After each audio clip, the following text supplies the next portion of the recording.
من گفتم که جامعه تعزیه برآیند روان بیمار و رنجور ایرانی است. یعنی پذیرفتم که ما بیمار هستیم، که من بیمار و ناخوشم و تازه کار ما پس از تشخیص اینکه ما بیماریم یا من بیمارم شروع میشه. اگر کسی بیمار بودن خودش رو نپذیره، دنبال درمون هم در واقع نمیتونه بره. و اصلا چرا باید فکر کنیم که بیماری چیز بدیه؟ مثلا بعضی از این کلمات در ذهن ما پذیرفتنی نیست. انگار فکر میکنیم رنجور بودن یا بیمار بودن چیز بدیه. بیماری در خدمت زندگیه، اما زمانی که بیماری به مثابه بیماری تشخیص داده بشه در خدمت زندگیه، یعنی بیماری کتمان نشه یا در واقع پنهان نشه یا به تندرستی و به طبیعی بودن تعبیر نشه.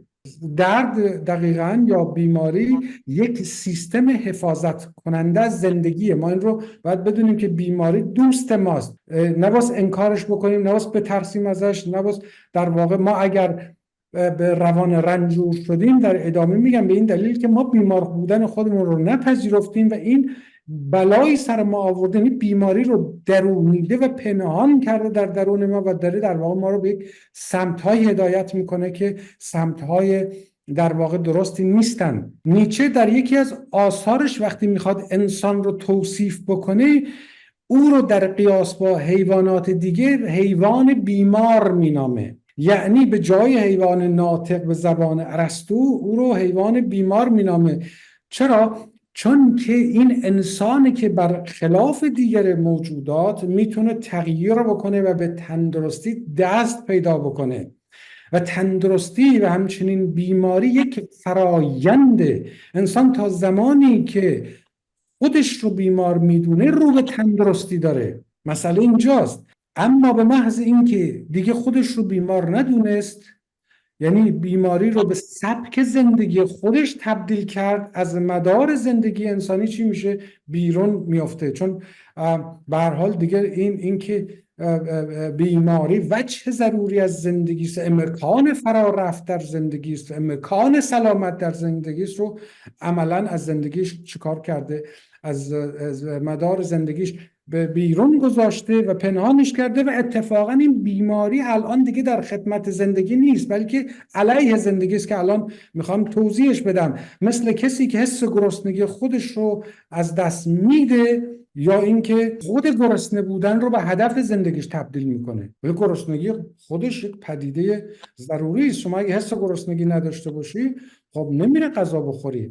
اشاره بکنم فیلسوف دانمارکی کیرکگور که در قرن 19 زندگی میکرد، یک کتابی داره به اسم The Sickness unto Death، در واقع یعنی بیماری تا سرحد مرگ یا بیماری تا پای مرگ، که در اون توضیح میده بیماری همون نومید شدنه، اما این نومیدی غایت زندگی انسانی نیست، بلکه این نومیدی یا بیماری پل یا فرایندیه که انسانیت انسان رو محقق میکنه.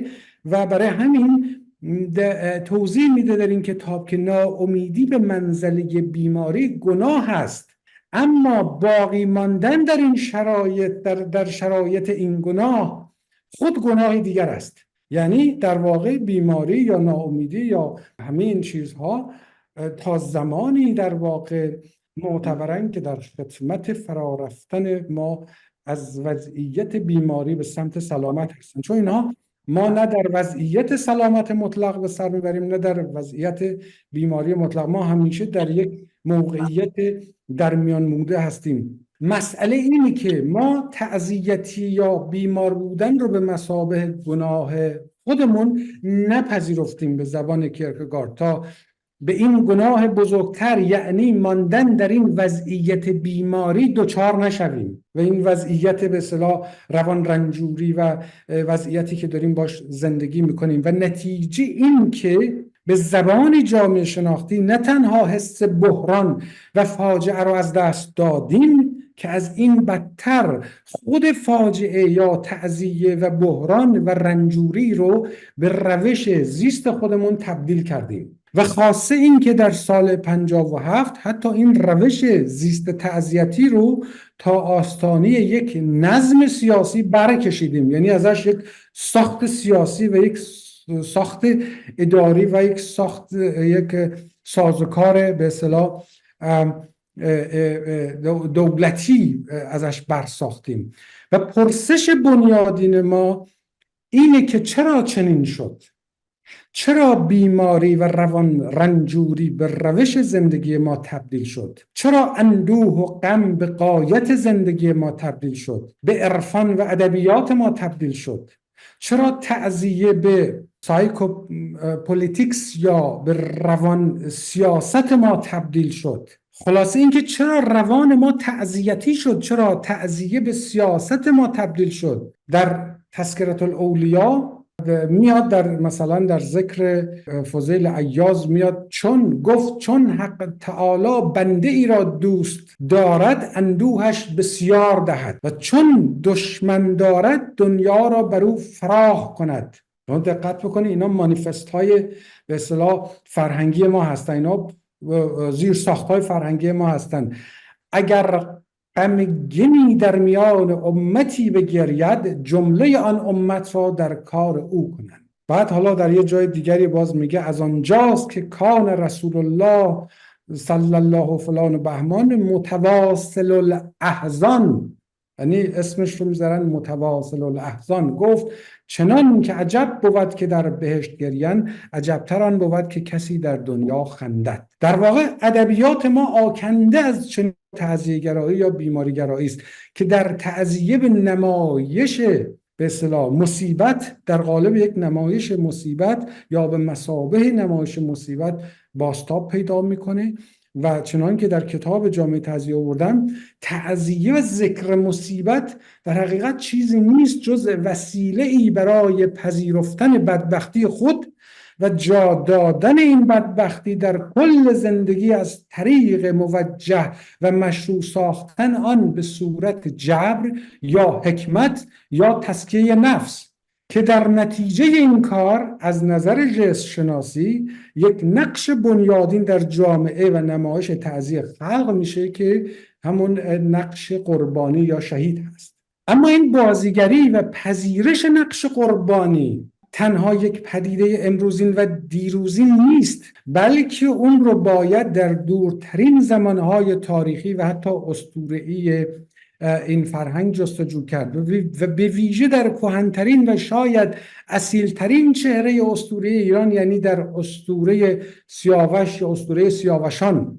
تعزیه در واقع باز تولید همین اسطوره ایرانی سیاوشان است که در یک فراگرد اسطوره‌ای و تاریخی و نمادین به شخصیت امام حسین در قالب نمایش تعزیه به عنوان قربانی تبدیل میشه به شکستی لایزال که تا ابد ادامه پیدا میکنه و ما باید در قالب یک آیین هر ساله در سوی اون چکار بکنیم؟ در واقع بنشینیم و عزاداری بکنیم. برای همین هم در نمایش یا جامعه تعزیه ما به زبان گی کورنو، نویسنده و روانکاو کانادایی، قربانی دیگرانیم و جلاد خیشتن، یعنی در واقع جلاد خیشتنیم و خودمون رو قربانی دیگران میبینیم و جلاد خودمون هستیم و در این حال خودمون رو در واقع قربانی دیگران میبینیم و این معضل اساسی است، این که ما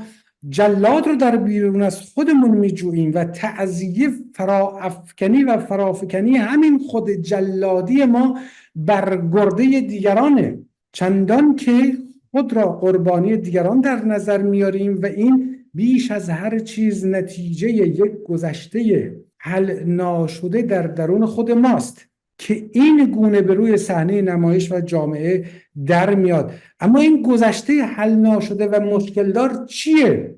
سوالی که در واقع من میخوام بهش بپردازم و بسیار کلیدی است و همه اینها مقدماتی بود برای اینکه به این قضیه برسیم و به این نقطه برسیم، اینکه ما چگونه به این تصویر رسیدیم که خودمون رو قربانی دیگران ببینیم، در حالی که جلاد در واقع کسی غیر از خودمون نیستیم. کسی که داره قربانی میکنه در حقیقت کسی جز خود ما نیست، اما ما تصورمون اینه که در واقع جلاد ما کسی دیگری است، این یا به زبان دیگری ما قربانی دیگران هستیم. این معضل و این مشکل چی هست؟ من در واقع باز برای بررسی این مسئله ناچارم که به دنیای اساطیر رجوع بکنم تا بتونم در همین مدت کوتاه پاسخی برای این پرسش پیدا بکنم. اگر دنیای اسطوره‌های ایرانی رو در شاهنامه بررسی بکنیم، متوجه گونه‌ای تعامل دیالکتیک در میان اسطوره حماسی رستم و اسطوره ضد حماسی سیاوش در واقع متوجه این تقابل و این تعامل و این رابطه دیالکتیک بین این دو اسطوره میشیم. در واقع این که میگم دیالکتیک به این معناست که شخصیت سیاوش خودش دست پرورده رستم هست. از نظر اسطوره شناسی و افسانه هایی که پیرامون این داستان، این شخصیت ها در شاهنامه وجود داره، سیاوش فرزند کیکاووس اما پرورده رستمه، یعنی رستم اون رو بزرگ کرده و چنان که گفتیم سیاوش بعداً به لحاظ ریخت شناسی به ریخت امام حسین تعزیه در میاد و بر کل فرهنگ ایرانی چی میشه؟ چیره میشه و نقش کانونی پیدا میکنه. و البته در این فاصله در ضمن اینکه این فیگور بر کل فرهنگ ما احاطه پیدا میکنه، فیگور رستم به حاشیه رانده میشه. این رو باز به عنوان یک مقدمه در نظر داشته باشین تا یک گام جلوتر بریم. کریستیان بارتولومه، خاورشناس آلمانی، در یک کتابی داره به اسم Alt Iranisches Wörterbuch، در واقع دانشنامه ایرانی قدیمی، در ایران قدیم در واقع یک دیکشنری درباره ایران قدیم یا یک دانشنامه ایران قدیم. در این کتاب توضیح میده که واژه سیاوش در اوستا ترکیبی است از سیاه ورشن، یعنی از سیاوه به معنی سیاه و ارشن به معنی نر یا گشت، و در مجموع سیاوش را صاحب اسب نر سیاه ترجمه میکنه که همونطور که میدونیم در شاهنامه هم اسم سیاوش، اسم اسب سیاوش هم در واقع شبرنگه، در واقع یعنی اسبی که به رنگ شب هست و تیره است. استاد بهار البته سیاوش رو مرد سیاه ترجمه کرده، چون که از منظر او آیین سیاوش به طور کلی با آیین‌های ستایش ایزد نباتی بومی ارتباط داره و تبار به اصطلاح اسطوره شناسی سیاوش رو، آیین سیاوش رو به آیین تموز و به اشتر بابلی و حتی کهن‌تر از اینها به آیین‌های در واقع سومری میرسونه. در واقع آیین سیاوش رو برآیند به اصطلاح چنین آیین‌هایی میدونه یا همریشه با چنین آیین‌هایی در به اصطلاح سومر باستان میدونه. بنابراین از نظر او واژه سیاوش در حقیقت به معنای مرد سیاه یا مرد سیاه چرده است و این مرد سیاه به رنگ یا ماسک سیاه، در واقع این مرد سیاه در حقیقت به رنگ یا ماسک سیاهی اشاره میکنه که در مراسم آیین سیاوشان برای سیاه کردن چهره استفاده میکردن و به همین دلیل استاد بهار تبار حاجی فیروز یا خواجه پیروز، حالا به اینجوری هم بهش گفته میشه، این حاجی فیروزی که امروزه در تهران هم در شهرهای ایران دیده میشه یا خواجه پیروز رو، از این نظر تبار این حاجی فیروز رو هم در همین آیین سیاوشان در واقع ردیابی میکنه و سیاوش رو الگوی نخستین این چهره همچنان فعال در جامعه ایرانی میدونه. این چهره همچنان فعال منظورم در واقع همین حاجی فیروز هست که نخستین روزهای هر سال یا قبل از رسیدن اوائل سال نو به شهرها میاد و از آمدن نوروز به مردم به اصطلاح خبر میاره. اگر این روایت رو درست بینگاریم، یعنی مبنا قرار بدیم، باید این رو هم بپذیریم که سیاوش در مقام یک ایزد نباتی نماد مرگ و زندگی توأمانه. همچنان که حاجی فیروز هم با ترکیب رنگ سیاه و سرخ همین هماهنگی مرگ و زندگی رو در ذهن متبادر میکنه و در حقیقت اون مرگی است که در خدمت زندگی قرار داره. چرا که در یک اسطوره سالم مرگ همچون درد یا بیماری علیه زندگی نیست، بلکه محافظ زندگی است، مخبر زندگی است، یعنی میاد از زندگی خبر میده و به زندگی و به تندرستی در واقع یک پلیس به سمت تندرستی و به زندگی. بنابراین سوگ سیاوشان به لحاظ اسطوره‌شناسی در شکل بنیادی خود باید پیش درآمدی به نوروز بوده باشه، وگرنه اسطوره یا اینا دیگه تفسیرهای منه که دارم در واقع میرم به سمت این که چرا توضیح بدم که چرا جامعه تعزیه شکل گرفت. بنابراین سوگ سیاوشان به لحاظ اسطوره‌شناسی در شکل بنیادی خود باید پیش درآمدی به نوروز بوده باشه، وگرنه اسطوره یا ایزد سیاوش به عنوان یک کلیت اسطوره‌ای در واقع از دست میره. چرا؟ چون صرفاً لمحه مرگ یا به زیر خاک رفتن دانه رو بازنمایی میکنه. چون ما گفتیم این اسطوره نباتیه، یعنی از تجربه به اصطلاح اون کشاورزی سومری و کشاورزی اولیه در واقع یک اسطوره است که اون رو داره توضیح میده و مرگ در واقع به معنی زیر خاک رفتن خود دانه است که دوباره در بهار رشد میکنه و سبز میشه و بالا میاد که ما توی همین نوروز رو هم اینها رو پاس میداریم. در واقع فراموش نکنیم که نوروز جشن زنده شدن دوباره طبیعت یا بازگشت دوباره سیاوش یا همان دانه گیاه از دل تاریک زمین و چیرگی اون بر مرگ یا زمستان است. کشتن خروس هم البته چنان که در میان دراویش احلق انجام میشه باید به همین اسطوره سیاوش مربوط باشه. چنان که نرشخی در قرن 4 هجری در کتاب به اصطلاح مشهور تاریخ بخارا گزارش کرده. من این گزارش رو اینجا آوردم که براتون بخونم چون خیلی گزارش مهمی است، برای اینکه هم سرآغاز پیدایش نمایش تعزیه رو اغلب پژوهشگرا و از جمله آقای بیضایی در کتاب نمایش در ایران به این گزارش ارجاع دادن و همین این که اساساً یک تصویری است که ما نمیتونیم از جاهای دیگری یا از منابع دیگری به دست بیاریم و تصویر بسیار قدیمی و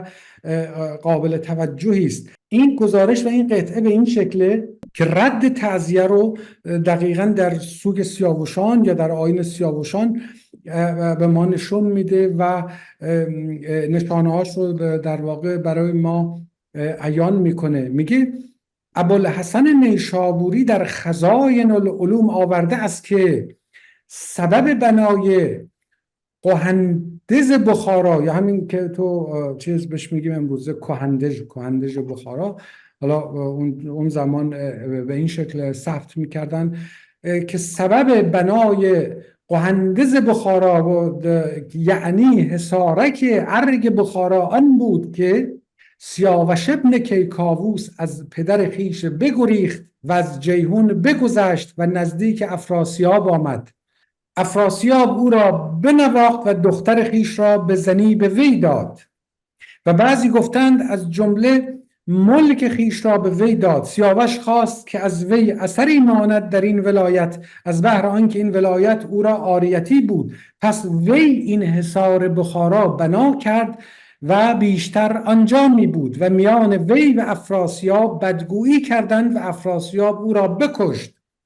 که حالا من وارد این که اینا از نظر جزئیات داستان شناسی و شباهتشون با صحنه‌هایی که در تعزیه برای مرگ حسین توصیف میکنن انقدر زیاده که الان وقت نمیکنم که به اونا بپردازم چون دنبال تحلیل هستم، ولی در همین حد اشاره بکنم که داستان مرگ حسین و شهید شدن حسین به شدت شبیه به در واقع داستانی است که پیرامون مرگ یا شهادت به اصطلاح سیاوش وجود داره و افراسیاب او را بکش و هم در این حصار او را در واقع و هم در این حصار او را آنجا دفن کردند. یه آدرسی هم میده که دروازه قوریان خوانند و اینا که من به اون نمیپردازم و او رو در همین حصار دفن میکنن و مغان بخارا بدین سبب آنجای را عزیز دارند و هر سالی هر مردی آنجا یکی خروس برد و بکشد پیش از برآمدن آفتاب روز نوروز. در واقع ببینید ارتباط سوی سیاوشان با برآمدن نوروز که این ارتباط حالا در تعزیه کلا ارتباطش با نوروز قطع میشه که حالا من در ادامه میگم. و مردمان بخارا را در کشتن سیاوش نوحه هاست چنان که در همه ولایت ها معروف است و مطربان آن را سرود ساختند و میگویند و قوالان آن را گریستن مغان خوانند و این سخن زیادت از 1000 سال است. همچنان که میدونیم خروس در فکر ایرانی با صدای اهورایی از آمدن خورشید خبر میده که این باز ارتباط این که خروس هم نمادی است از خود سیاوش و قربانی شدن خروس درست مانند قربانی شدن سیاوش باعث از بین رفتن پلیدی ها و ناپاکی ها میشه، چندان که قربانی شدن حسین یا شهید شدنش همه گناهان یا پلشتی های شیعیان را پاک می کند و برای همین شیعیان ادعا دارن که با گریستن بر حسین به عنوان، حالا من یکم به طنزآلودی میگم، به عنوان VIP یا همون در واقع very very important person یک راست به بهشت میرن. یعنی شما کافی است که بر عزای حسین بگرین، در واقع اون VIP اون جهان دیگر رو بهشت رو به دست آوردین و یک راست به عنوان یک انسان مهم و برگزیده وارد بهشت میشین. یعنی این انقدر در قالب احادیث و روایات در دنیای شیعی فراوانه که واقع اینجا فضاش نیست که بخوام اینا رو بیارم روایت بکنم و ما اغلبا میدونیم و با اینها زندگی کردیم و شنیدیم. بنابراین پرسش تازه‌ای در اینجا میتواند مطرح بشود: چه حادثه ای با آمدن اسلام در ایران رخ داد که از دل آن در نهایت فرهنگ شیعی به مثابه یک فرهنگ سوگنما و تعزیه خوی زاده شد؟ شکل رسمی و آشکار این سوگواری به روایت ابن کثیر برای نخستین بار در زمان حکمرانی دودمان ایرانی شیعه مذهب آل بویه اتفاق افتاد، صورت گرفت. در واقع این سوگواری به گونه‌ای بود که معزالدوله احمد ابن بویه در دهم محرم سال 352 هجری قمری در بغداد به مردم دستور داد که برای سوگواری دکانهاشون رو ببندن و بازارها رو تعطیل بکنن و نوحه بخونن و جامه‌های خشن و سیاه بپوشن. از این دوره دسته های عزاداری و نوحه خوانی در واقع در ایران رایج میشه و پایه های نمایش شبیه گردانی یا همین تعزیه در ایران گذاشته میشه و چنان که میدونیم در دوره قاجار و به ویژه در زمان ناصرالدین شاه همین شبیه خوانی یا تعزیه به اوج و شکوه خودش دست پیدا میکنه و نمادش هم تکیه دولت هست که تعزیه رو در اونجا اجرا میکردن. اما باز میگردم به پرسشی که طرح کردم و اون رو این بار اینگونه طرح میکنم که به حل معمای جامعه تعزیه کمک بکنه، یعنی به معمای شکلی جامعه نمایش تعزیه. پرسش اینه که چه روی داد که تصویر اسطوره‌ای رستم در زندگی اجتماعی و خلق و خوی ایرانیان در واقع کنار گذاشته شد و چهره نمادین و اسطوره سیاوش بر آن غلبه پیدا کرد. یا حتی میتونیم پرسش رو اینجوری هم طرح بکنیم: چه روی داد که بخشی از اسطوره سیاوشان بر بخش دیگری از آن ترجیح داده شد؟ از زبان استاد بهار آوردیم که سیاوش یک ایزد نباتی و خویشاوند با ایزدان نباتی دیگر در تمدن کشاورزی به اصطلاح بین النهرینه و یک ایزد نباتی صرفاً یک قربانی برای قربانی کردن یا قربانی شدن نیست، بلکه غایت قربانی کردن همانا بازگشت یا رویش دوباره زندگی است. بنمایه اسطوره سیاوش همان مرگ و زندگی دوباره طبیعت است به شکل ابتدایی و اولیه.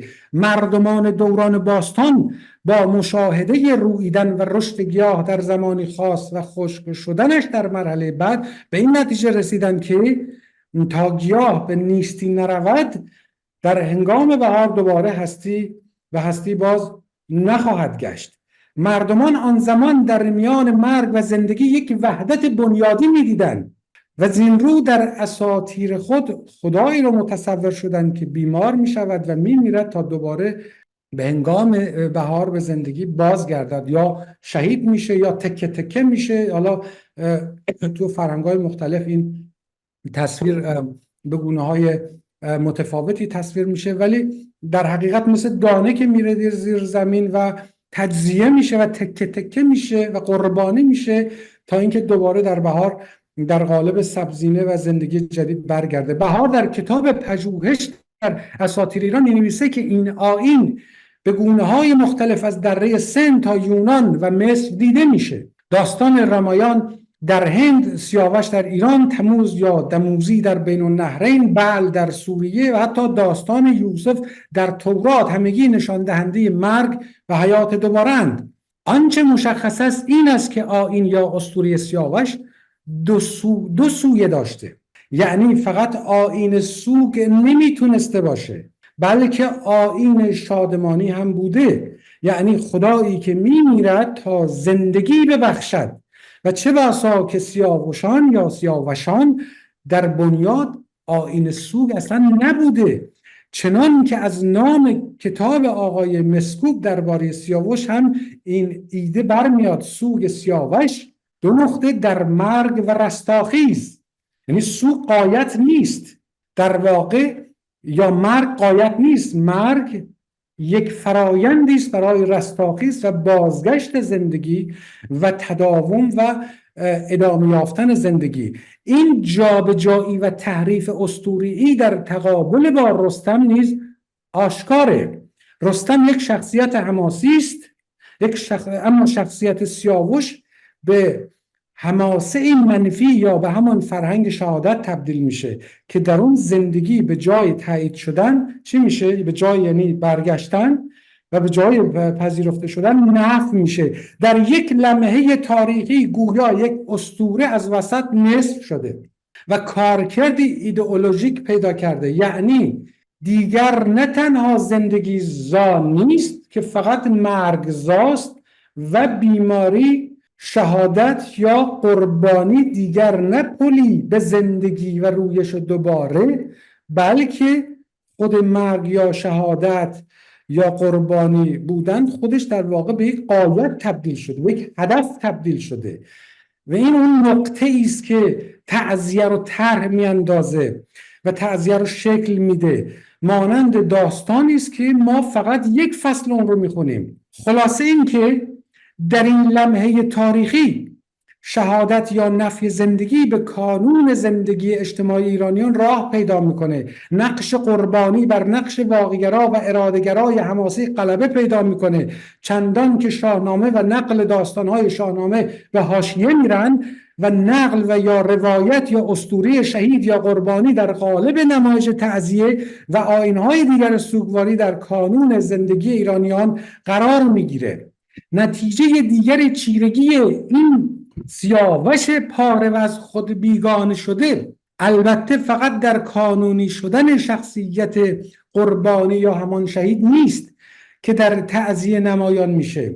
با تبدیل شدن سیاوش به اولین شهید تاریخ ایران، او به الگویی برای همه شؤون زندگی ایرانی تبدیل میشه و حتی از دل همین الگوست که آن شهادت بزرگتر، یعنی مرگ خودخواسته در عرفان ایرانی هم پدید میاد. این نکته است که بسیار بسیار اهمیت داره. بر همین اساس برخی از پژوهشگران رد اسطوره‌ای و آغازین عرفان ایرانی رو در داستان کیخسرو، یعنی پسر سیاوش، پیدا میکنن که در اون کیخسرو به انگاره نخستین عارف یا به آن کسی تبدیل میشه که به زندگی این جهانی پشت میکنه و به فنا میرسه، این محو میشه، اصلا گم میشه، میره و محو میشه. این شهادت یا مرگ پیش از مرگ طبیعی عارفانه که این زندگی و این من انسانی و این جهانی رو نفی میکنه به لحاظ تاریخی، سپس در ادبیات مولانا به اوج خودش میرسه و آشکارا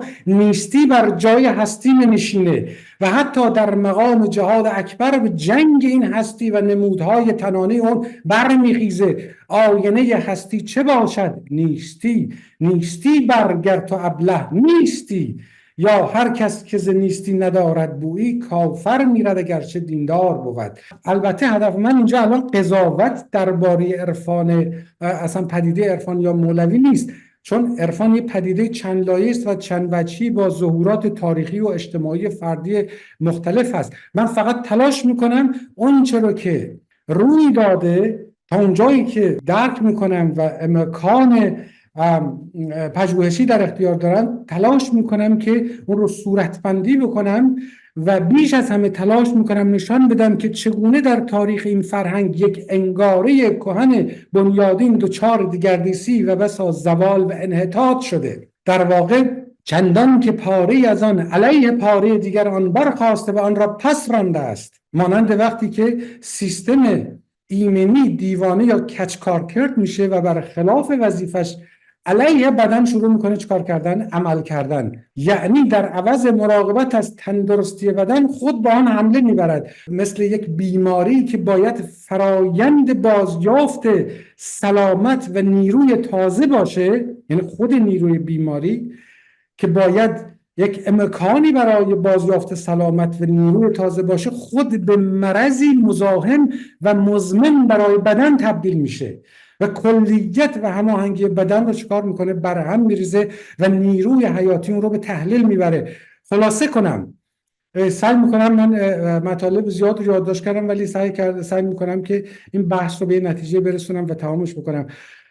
خلاصه کنم، به نظر میرسه در این تلاطم های تاریخی انگاره رستم در برابر انگاره سیاوش به رغم زوراوری و هوشمندی و زیرکی رستم بازی را واگذار کرده است، اگرچه نتیجه این بازی میتواند تغییر کند مثل هر بازی دیگه و تحولاتی که امروز در ایران تجربه میکنیم خود معین و مبین گونه ای انقلاب اسطوره‌ای است که در آن یک بار دیگر رستم در حال پیروز شدن بر سیاوش یا دقیق‌تر در حال آشتی با رستم و بیرون آمدن از چاله افسردگی یا تعزیتی بیگانگی با خیش به مثابه یک کلیت هست. یعنی در واقع انگار فرهنگ ما و جامعه ما یک بار دیگه داره این وجه اسطوره‌ای وانهاده و کنار نهاده خودش رو داره از نو چیکار میکنه؟ کشف میکنه.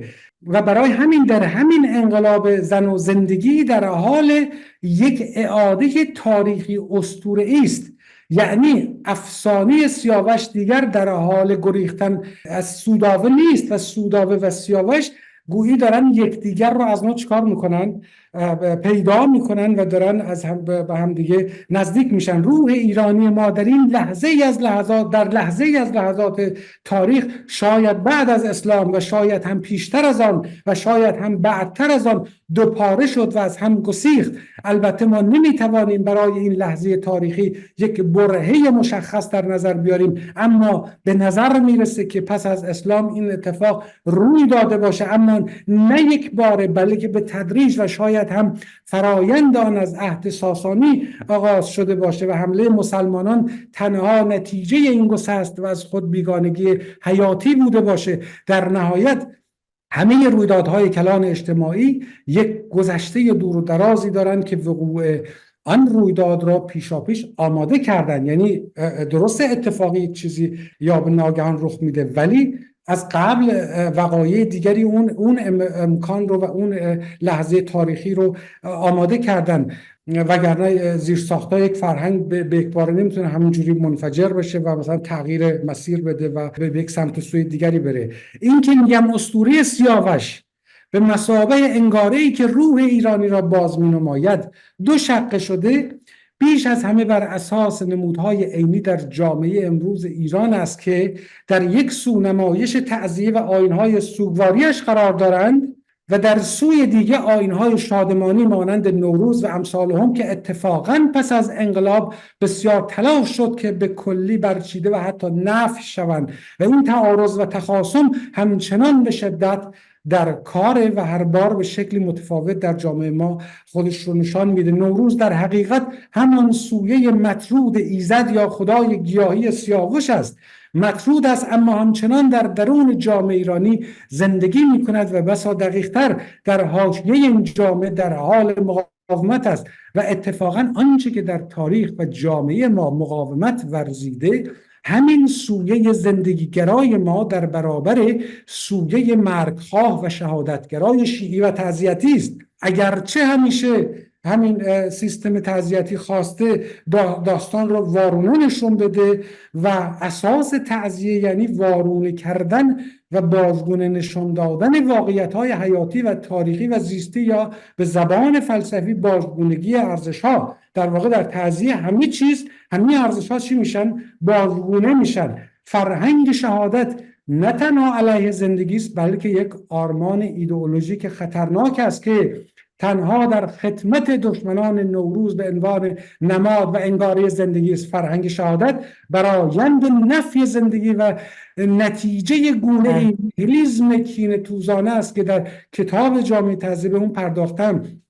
کوتاه سخن این که فرهنگ و خوی تعزیتی و تباکی، چیزی که توی تعزیه بهش میگن تباکی یعنی وانمود کردن به گریستن، این فرهنگ و خوی تعزیتی و تباکی نتیجه تباهی و فساد اسطوره‌های ایرانی و بر ساخته شدن یک ایدئولوژی خطرناک نیستی آفرین و شهادت محور بر اساس این تباهی است که چنان که گفتم به جنگ داخلی و فرهنگی انجام میده، به تقابلی که همچنان در میان مناسک نوروز به مثابه آیین زندگی و تعزیه به مثابه آیین مرگ در جامعه ما به گونه‌ای نمادین همچنان برقراره و این جنگ و ستیز و تقابل درونی همون مرض نشانه روانی ماست که من اون رو به روان رنجور ایرانی تعبیر کردم.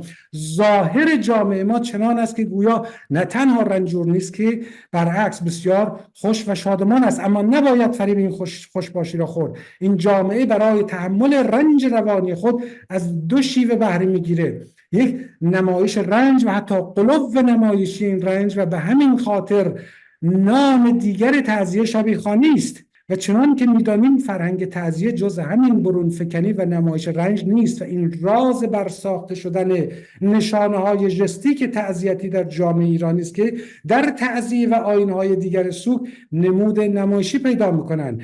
دو شیوه دیگر گریز از این رنج پنهان روان یا روان رنجوری اینه که در کنار نمایش رنج و ذکر مصیبت باید خود این نمایش رنج نیز به مضحکه تبدیل بشه و برای همین در کنار تعزیه ما تعزیه مضحک هم داریم و از طریق همین تعزیه مضحک این حقیقت روانشناختی آشکار میشه که آنچه رانه اصلی نمایش تعزیه و در پس این تعزیه نمایی است همانا گونه این میل به خوشباشی و بی‌بندوباری و بیخیالی است. اما این میل به خوشباشی از کجا برمیاد؟ یعنی سرچشمه‌اش کجاست؟ پاسخ این از یک رنج پنهان و از یک ناشادمانی عمیق. به زبان فیلسوفی مثل نیچه در کتاب بشری بسا بشری میگه بی‌بندوباری یا عیاشی خوشباشی نه زاده شادی که زاده ناشادمانی است.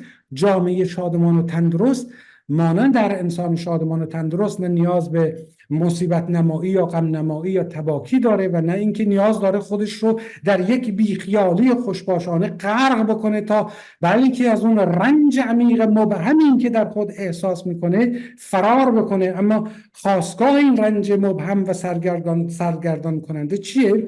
در حقیقت کتاب جامعه تعزیه پاسخی به این پرسشه. تعزیه نقطه به زنگایی است که ما رو به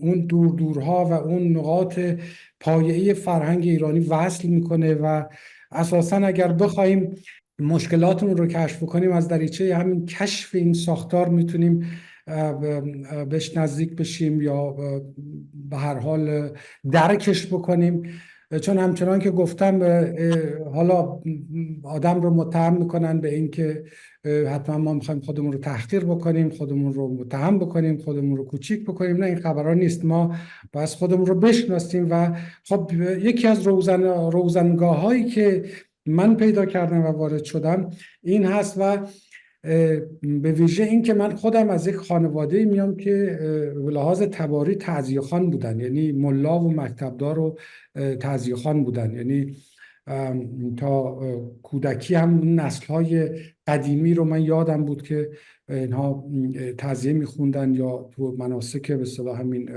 عاشورا و محرم و اینها این کارها رو انجام میدادن. به هر حال ببینین خیلی خلاصه اگر بخوام مطرح بکنم، تمام تلاشم رو کردم اونجا توضیح بدم که تعزیه برآیند یک اتفاق، یک روانگسیختگی در تاریخ فرهنگی ماست و تاریخ روانی ماست. در واقع در یک جایی خیلی به زبان ساده میگیم که شخصیت محوری تعزیه امام حسین هست، یعنی شهید هست، کسی که غایت و غرضش مردن هست و آمده که بمیره. اما بحث اینه که ما سوالمون اینه که از کی و از کجا این سیاوشی که میمیره برای اینکه زندگی رو در واقع به سوی ما برگردونه، از کجا خود این مرگ میاد و غایت پیدا و تبدیل به غایت میشه و اساساً سوگواری رو به کنش اصلی جامعه ما تبدیل میکنه. یعنی ما خب افسرده میشیم، غمگین میشیم، همه ما این رو تجربه میکنیم، ولی میدونیم که این یک گذاری است برای اینکه ما نیرو بگیریم، در واقع برای اینکه دوباره وارد میدان زندگی بشیم، دوباره فعالیت بکنیم، خلاقیت داشته باشیم، وارد ارتباط اجتماعی بشیم.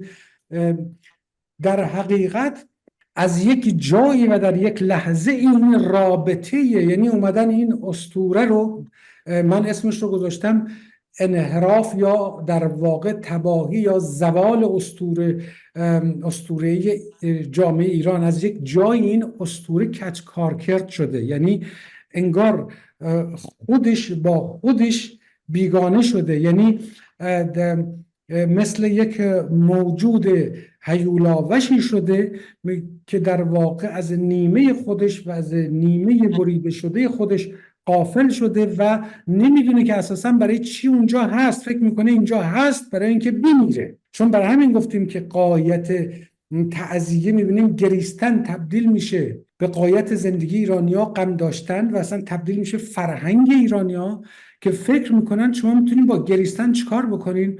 اصلا همه اون چیزی رو که در زندگی ازش نصیب ندارین رو به دست بیارین. آخه چطوری ممکنه که شما با ریختن اشک برای امام حسین بتونین که به رغم همه جرم‌هایی که مرتکب شدین وارد بهشت بشین؟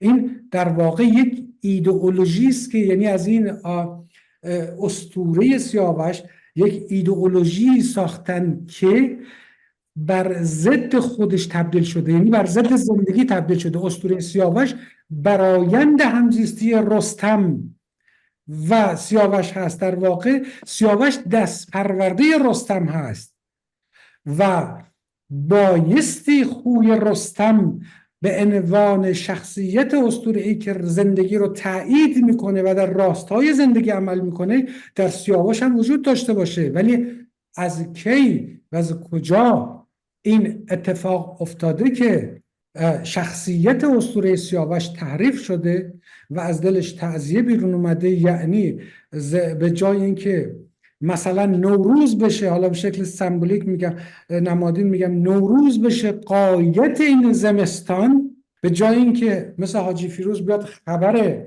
زندگی رو برای ما بیاره، خبر مرگ رو میاره. در واقع خبر شهادت رو، و شهادت تبدیل میشه به غایت زندگی انسان و میبینیم در واقع اون شهید هست که در کانون زندگی ایرانی قرار میگیره. شهید یک برشیه، یک پلیه برای اینکه زندگی به سوی زندگی که حالا در اون دانه‌ای که گفتیم به روی توی زمین فرو رفته بتونه در واقع سر بر بیاره.